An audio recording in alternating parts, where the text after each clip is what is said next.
नहमदु व नुसल्ली अला रसूलिल करीम अम्मा बाद फ़ाऊज़ु बिल्लाहि मिनश शैतानिर रजीम बिस्मिल्लाहिर रहमानिर रहीम रब्बि इश्रह ली सदरी व यस्सिर ली अमरी वाहलुल उक़दतम मिन लिसानी यफ़क़हू क़ौली।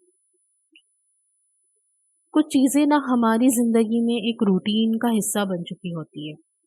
कुछ दुआएं, कुछ अस्कार, और हम उन्हें करते चले आ रहे होते, बहुत लंबे अरसे से करते चले आ रहे होते। ये कह लीजिए कि बचपन में ही उसकी आदत पड़ चुकी होती है, या तो बचपन में हमें वो सिखा दी गई होती है, या हमने जो है वो अपने बड़ों को उस चीज़ को करते हुए देखा, उन अस्कारों को, उन दुआओं को पढ़ते हुए देखा है, तो हमारी भी रूटीन का हिस्सा बन चुकी होती है कि फ़र्ज़ नमाज के बाद ये तस्बीह पढ़नी है, ये दुआएं करनी है। और इतनी वो आदत में शामिल हो जाती है कि बड़े होने के बाद भी हम कभी जानने की कोशिश ही नहीं कर पाते कि क्यों? क्यों ये तस्बीह? क्यों ये ज़िक्र? क्या फ़वाइद हैं इन अज़कार के? इस दुआ की क्या मतलब है? ये दुआ क्यों पढ़नी चाहिए? इससे क्या प्रोटेक्शन मिलता है? इसका क्या मतलब है? वो हम भूल ही जाते हैं कि हमें ये जानना है, या कभी बचपन में बता दिया गया होगा तो कहीं आधा हिस्सा जो है वो मिट चुका होगा उस दुआ की मीनिंग का, या उस दुआ की अहमियत का आधा हिस्सा जो है वो हमारी कच्चे ज़हनों पे नक्श हो चुका होगा, तो हम बस उसे करते चले आ रहे होते हैं। ऐसा ही हाल कुछ मैं कहूँगी कि मेरा भी था कि तस्बीह फ़ातिमा हम सब जानते हैं कि बड़ी फ़ेमस तस्बीह है। फ़ातिमा रज़ियल्लाहु ताला अन्हु को अल्लाह के नबी करीम सल्लल्लाहु अलैहि वसल्लम ने एज़ अ गिफ्ट ये दी थी तस्बीह, और ये तस्बीह फ़ातिमा के नाम से बहुत फ़ेमस हुई है। सुभान अल्लाह, अल्हम्दुलिल्लाह, अल्लाहु अकबर। इनको नमाज़ों के बाद भी पढ़ने का हुक्म है, सोने से पहले भी पढ़ने का हुक्म है, और बहुत सारी जो है वो हदीसें इसके मुतालिक जो है वो हमें मिलती भी हैं।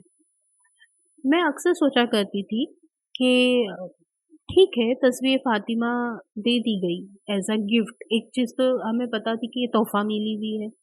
अब तोहफ़े का तो है, बच्चों को क्या पता होता है ना कि तोहफ़े का क्या, क्यों दिया जाता है, क्या मकसद होता है। पर ये सवाल मेरी ज़िंदगी में हमेशा रहा कि फ़ातिमा रज़ियल्लाहु अन्हा ने मुतालबा किया गुलाम का और दे दी गई तस्बीह। तो मुझे कनेक्शन समझ में नहीं आया कि माँगी जा रही है ज़रूरत के लिए गुलाम, पावर, कुव्वत, और दी जा रही है तस्बीह। वो क्यों? ये सवाल का जवाब मैंने कभी किसी से पूछा नहीं, कभी खुद भी सर्च करने का मौका नहीं मिला, या खुद की गफ़लत कह लीजिए। कुछ दिनों पहले मैंने एक स्कॉलर से इसके मुतालिक जो इसकी अहमियत थी उसके बारे में सुना, तो मैं इतनी हैरान हो गई, और यकीन जानिए जब उसकी अहमियत पता चली और उसके बाद उस तस्वीर को पढ़ने लगी, तो उसके जो हैरान कुन नताइज थे वो सामने आने लगे। देखिए, सबसे पहली चीज़ तो ये पता चली कि इंसान के गुनाह जो है वो इंसान को वीक कर देते हैं, फिज़िकली भी और मेंटली भी।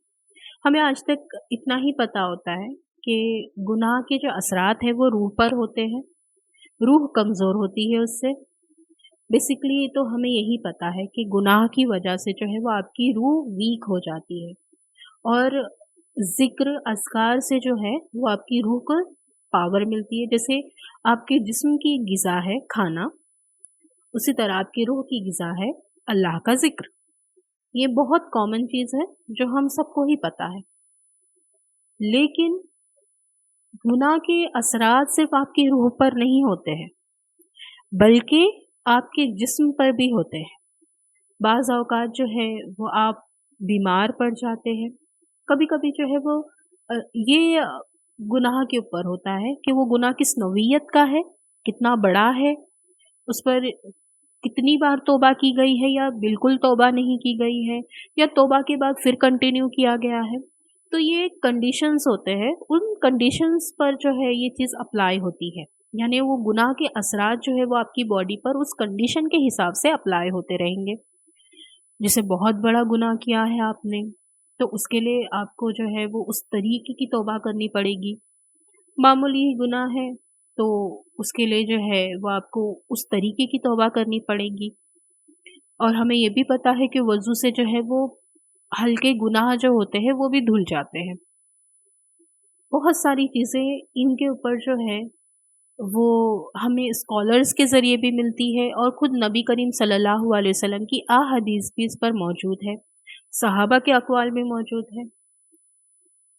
लेकिन हमें ये मतलब मुझे कभी ये चीज़ नहीं पता थी कि गुनाह की वजह से जो है वो आप ऐसे वीक होने लगते हो कि आपकी सिर्फ़ हेल्थ पर ही असर नहीं आता है, बल्कि आपकी बॉडी जो है वीकनेस जिसे हम कहते हैं, वो वीकनेस आप फ़ील करने लगते हो गुनाह की वजह से। जैसे कि काम कभी-कभी ऐसा होता है कि काम बहुत ज़्यादा नहीं होता है, पर हम बहुत सुस्ती कह लीजिए, एक तरीके से सुस्ती आने लगती है, काम करने का दिल नहीं करता है आपका। और हम जानते हैं कि अल्लाह के नबी ने इस्तग़फ़ार की कसरत करने के लिए कहा है। इस्तग़फ़ार की कसरत से क्या होता है कि ये जो आपको जो आलस आता है ये नहीं आता है। इसके अलावा बहुत सी दुआएँ भी मौजूद हैं कि इंसान जो है जब इंसान को आलस आने लगे तो वो दुआएँ पढ़ ले, क्योंकि वो शैतान की तरफ से भी होता है और बाज़ दफ़ा गुनाहों की तरफ से भी होता है। लेकिन ये चीज़ मुझे नहीं पता थी कि गुनाहों की वजह से जो है वो इंसान इस तरीके का भी वीकनेस फ़ील करता है। अब ज़िक्र क्या है? ज़िक्र जो है वो आपको पावर देता है, आपकी उस वीकनेस को दूर करता है। और तस्बीह फ़ातिमा, ये तस्बीह की पावर ये है कि जो शख़्स इस तस्बीह को पढ़ता है, उसे इतनी ताकत दे दी जाती है जितना एक गुलाम मर्द में ताकत होती है। मुतालबा यही किया गया था, एक गुलाम मर्द का मुतालबा, उतनी ताकत, उतना काम डिवाइड हो जाएगा। अब सोच लीजिए कि अल्लाह सुब्हान तआला आपको उतनी पावर दे दे कि आप उस एक गुलाम मर्द के इतना काम कर सको, तो कौन नहीं करना चाहेगा? इस तस्बीह की बरकत यही है। जो शख़्स इस तस्बीह को पढ़ता है, उसे नेक्स्ट डे के लिए इतनी पावर दे दी जाती है जितनी एक गुलाम मर्द में होती है। अब मैंने जब ये चीज़ सुनी तो मैं तो इतनी हैरान हो गई कि ये कैसे मुमकिन है? ओके, ठीक है कि वीकनेस जो होती है या जो आप कह लीजिए काहिली होती है, वो दूर हो सकती है, पर सच में एक गुलाम मर्द की पावर मिलेगी? और उन दिनों मेरे घर की शिफ्टिंग चल रही थी, सो मैंने इस दुआ को जो है वो अब इस तरीके से पढ़ना शुरू किया कि हाँ, मुझे नेक्स्ट डे जो है वो चाहिए, एक गुलाम मर्द की पावर मुझे चाहिए। और जब मैंने इस तस्बीह को इस तरीके से पढ़ा तो अल्हम्दुलिल्लाह अल्हम्दुलिल्लाह वाक़ई जो है, वो ऐसी ही पावर मिली जैसे एक गुलाम मर्द में होती। बहुत सारे काम ऐसे होने लगे, जिनके बारे में मैं आज सोचती हूँ तो मुझे ऐसा लगता है कि मुझे बिल्कुल भी यकीन नहीं था कि वो काम मैं कर सकती थी, या वो काम मुझसे हो सकते थे। पर अल्हम्दुलिल्लाह इस तस्बीह की बरकत ये है कि वो काम हो गए और बहुत अच्छे तरीके से हुए, और ना मुझे कहीं थकावट महसूस हुई, ना ही मुझे ऐसा लगा कि ये मैं नहीं कर पाऊँगी। बस वो काम होते चले गए और ऐसे होते चले गए जैसे रोज़मर्रा का ही हिस्सा हो, मैं रोज़ काम करती हूँ। जबकि मेरे लिए उस तरीके के काम करना जो है वो मुमकिन था ही नहीं।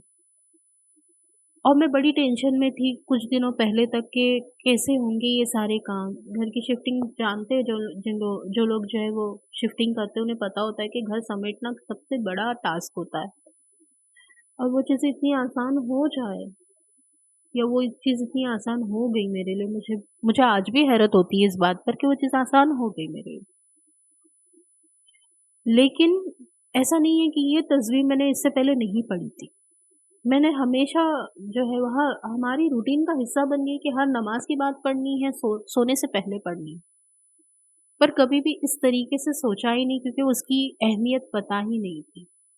मेरे बताने का मकसद सिर्फ यही है कि बाज़ दफ़ा जो है जब आपको दुआओं की अहमियत पता चलती है, उनका मकसद पता चलता है, तो उनको पढ़ने का एक अलग ही मज़ा होता है, और उनके असरात जब ज़िंदगी में देखते तो ईमान तो और ही ताज़ा हो जाता है कि वाक़ई ये चीज़ें होती हैं, ये पावर्स मिलती हैं और बहुत आसानी से मिलती है, बिना कुछ खर्च करे। हाँ, बस ये है कि आपको वक़्त निकालना पड़ेगा, थोड़ा-सा वक़्त अपनी ज़िंदगी का देना पड़ेगा। बस یہ جو دعاؤں کی کمائی ہے یہ وقت کی تو ہے، وقت نکالنا پڑتا ہے، وقت دینا پڑتا ہے، یقین رکھنا پڑتا ہے کہ ہاں ہوتا ہے۔ اگر آپ سوچو گے کہ ہوتا بھی ہے نہیں بھی ہوتا ہے تو نہیں ہو پائے گا، کیونکہ کوئی بھی چیز ڈاؤٹ میں رہ کر نہیں ہوتی ہے، آپ کو اس چیز پر جو ہے وہ اس طریقے کا یقین رکھنا پڑے گا۔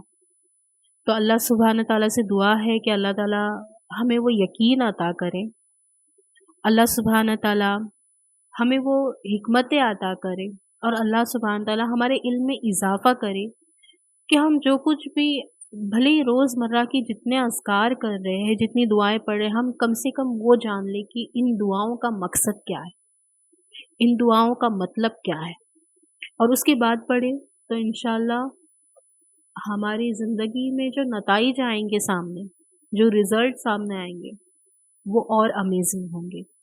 وآخر الدعوانا الحمد للہ رب العالمین۔ سبحان اللہ و بحمدہ، سبحانک اللہم و بحمدک، اشہد ان لا الہ الا انت، استغفرک و اتوب الیک۔